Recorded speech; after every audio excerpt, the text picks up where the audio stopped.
All right, we're going to start chapter 5. In chapter 5, we're going to move into graph theory, and hopefully you learn from your reading that when we discuss graphs and graph theory, it's not the normal comparison of variables that you're used to seeing when you think of graphs. So let's look at the differences. So first, you guys are used to seeing graphs as a comparison of an independent variable and a dependent variable.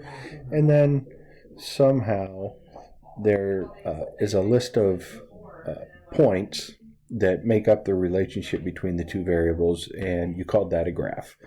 Well, graph theory is a little bit different because graphs in graph theory, so a graph in graph theory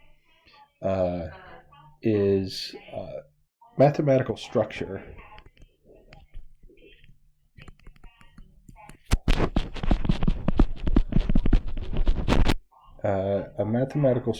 and it's used to model pairwise relationships between objects. Used to model pairwise relationships between objects.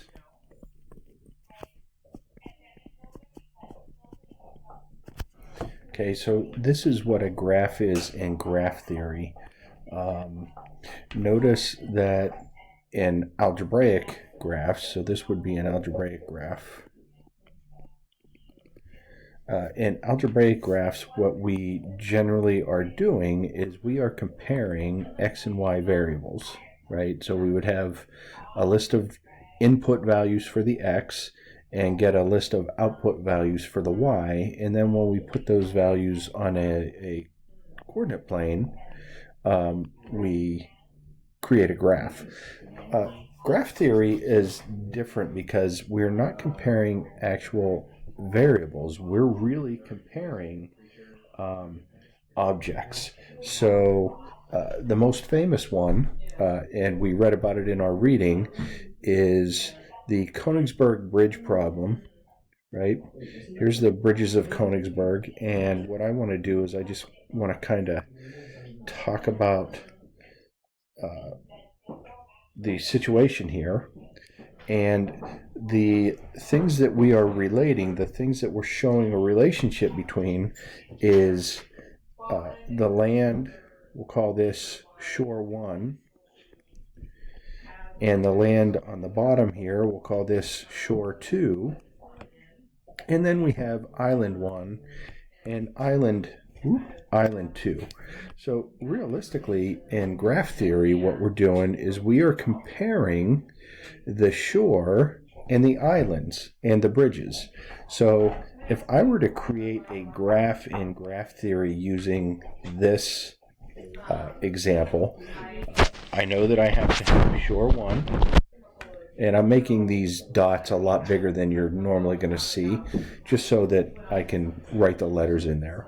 There's shore 1, here's shore 2, and then in between there we have island 1 and we have island 2. So we call these vertices. Okay, the dots are going to be called vertices, and then the bridges we're going to represent with what we call edges. So notice going from shore 1 to island 1, I have two bridges. So to go from shore 1 to island 1, I'm going to draw in two edges. Then to go from shore 2 to island 1, I have two more edges. To go from shore 1 to island 2, I'll use a different color. Shore 1 to island 2, I have an edge. So shore 1 to island 2, there's an edge. From shore 2 to island 2, there's an edge. And then lastly, we have from island 1 to island 2, there's an edge. So here, what we've done is I've created a graph to represent the relationship between the islands the shores, and the bridges. So this is really what graph theory is going to be looking at. We're going to be looking at graphs that look like this, and they are more about relationships between physical objects than they are about relationships between variables.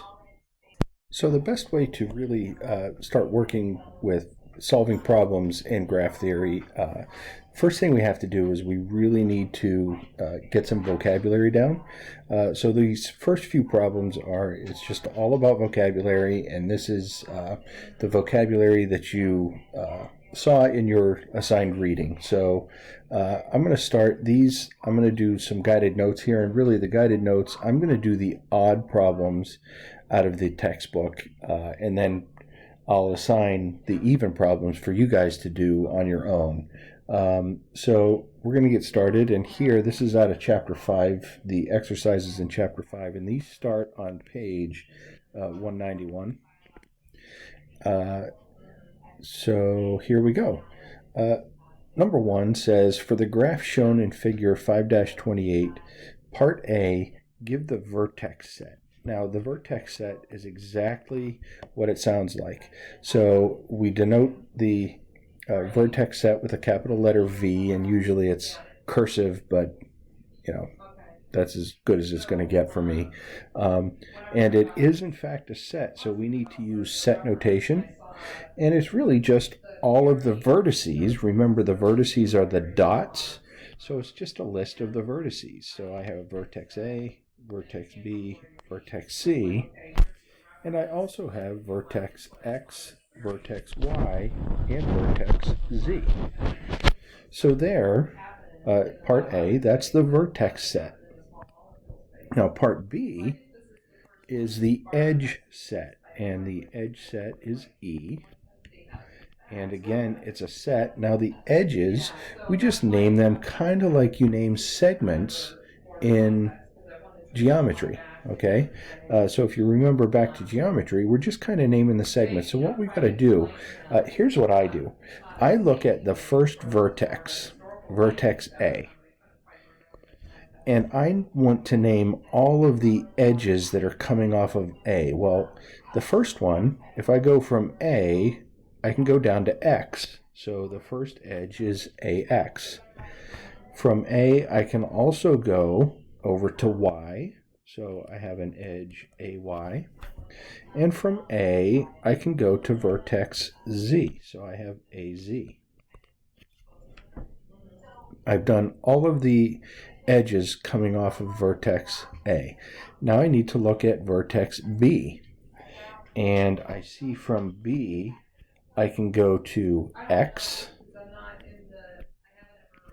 From B, I can go to C. And from B, notice I have this loop. Okay, I can go back to B. So B, B. And then I go over to vertex C.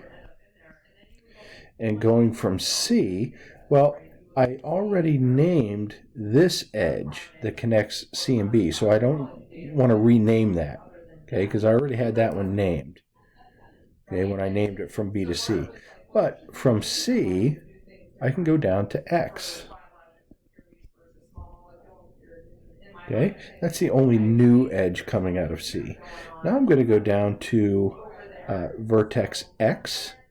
Well, from X to A is already named, from X to B is already named, from X to C is already named, but I can go from X to Y. So I'll come over here. I can go from X to Y. Okay, that's this one. Now I go over to, I've done X, now I go over to Y, and I want to go from Y, I can go to X, we just named that one. Y to A we already named, so I don't have any there. Now I come over lastly to Z, and notice I already named the edge between A and Z, so I'm finished. There is my edge set. Okay, now for part C,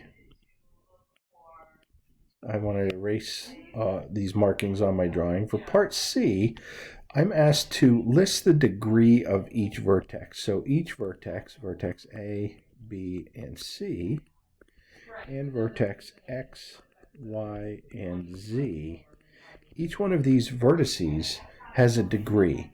And from the reading, the degree is how many edges are touching that vertex, how many things are touching.